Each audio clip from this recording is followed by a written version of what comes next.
If you're still trying to process all of the last-minute bombshell rulings from the Supreme Court, I get it.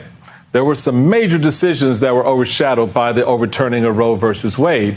There's one in particular we'd like to talk about today, and that's Oklahoma versus Castro Huerta, a case that started with a non-native man accused of abusing his Cherokee stepdaughter. In short, the court ruled that both the federal government and the state can prosecute crimes committed by non-natives against natives in Indian country. Now, this might not sound like a big deal. In fact, it may even sound like justice for Native American victims. But what this decision actually did was say that the state government doesn't have to honor the sovereignty of native laws, native people, or native land. Unfortunately, that's what's been going on with America's indigenous people for centuries. There's no one who can explain this better than my next guest. Chuck Hoskin Jr. is the principal chief of the Cherokee Nation. Chief Hoskin, welcome very much. For folks who may not realize it, this ruling impacts a big part of Oklahoma. Much of the state is officially Indian country, legally held sovereign land since the Trail of Tears in the 1830s. But in this particular case in Oklahoma versus Castro Huerta, conservative Justice Neil Gorsuch was on the side of the tribes, writing, "This case has less to do with where Mr. Castro Huerta serves his time and much more to do with Oklahoma's effort to gain a legal foothold for its wish to exercise jurisdiction over crimes involving tribal members on tribal lands." Is that how you see it? Does that sum it up for you? It does. I mean, the issue really is about whether America is going to keep its promise to Native peoples. And my goodness, in the 21st century, the country ought to be doing that. Justice Gorsuch actually led the charge in 2020 in a case called McGirt, which affirmed the reservation boundaries that you showed on the screen a moment ago, roughly half of Oklahoma in terms of being reservation land. After that, really generations, really centuries of legal precedent took hold, and we were about the business of providing justice in the Cherokee Reservation, as were the other tribes. Unfortunately, we were up against the most anti-Indian governor in the history of the state of Oklahoma, Kevin Stitt. He went to the Supreme Court time and time again. Finally, in Castro Huerta, he got the ruling he wanted. And that ruling is breaking promises to Indian tribes. That's not where we should be in the 21st century.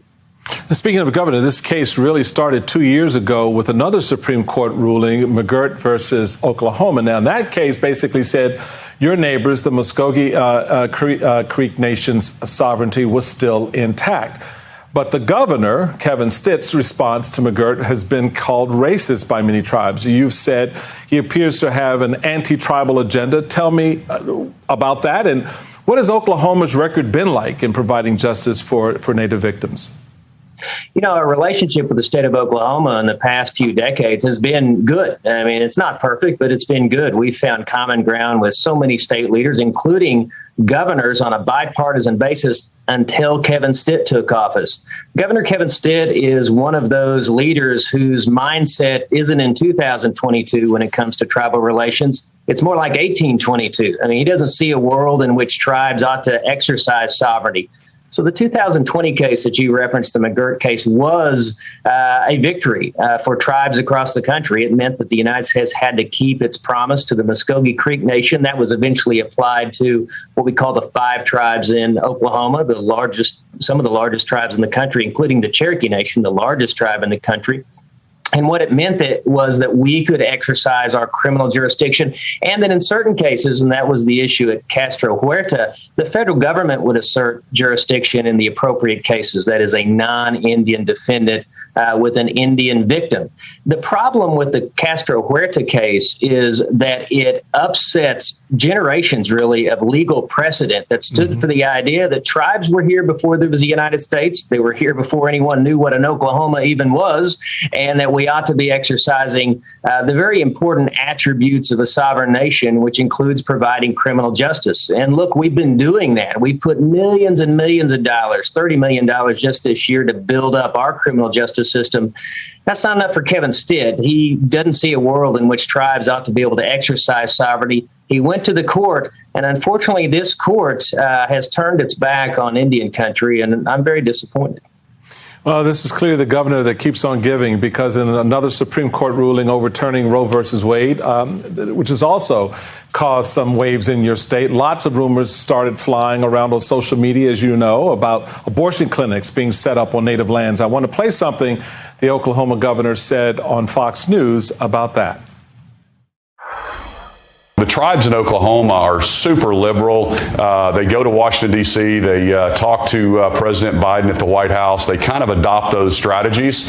Yeah, we think that there's a possibility that some tribes may try to set up abortion on demand. They think that you could be 1/1000th tribal member and not have to follow the state law. So Chief Hoskin, there are a lot of things you can take issue with in that statement. What is your reaction to the governor? Well, Governor Stitt is detached from reality in so many issues of federal Indian law. He's not tethered to the facts when it comes to him speaking out about how tribal governments work. And on this issue in particular, reproductive rights, he really has used it as a wedge issue. I mean, he's in the middle of a re-election campaign.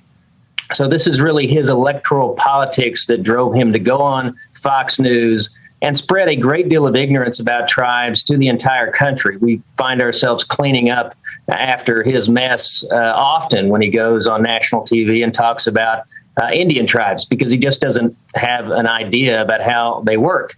The truth of the matter is there's no rush to set up abortion clinics. The Cherokee Nation is not setting up abortion clinics. We operate under some federal funding laws. People are familiar with the Hyde Amendment, which restricts anyone's ability to use federal funds for abortions.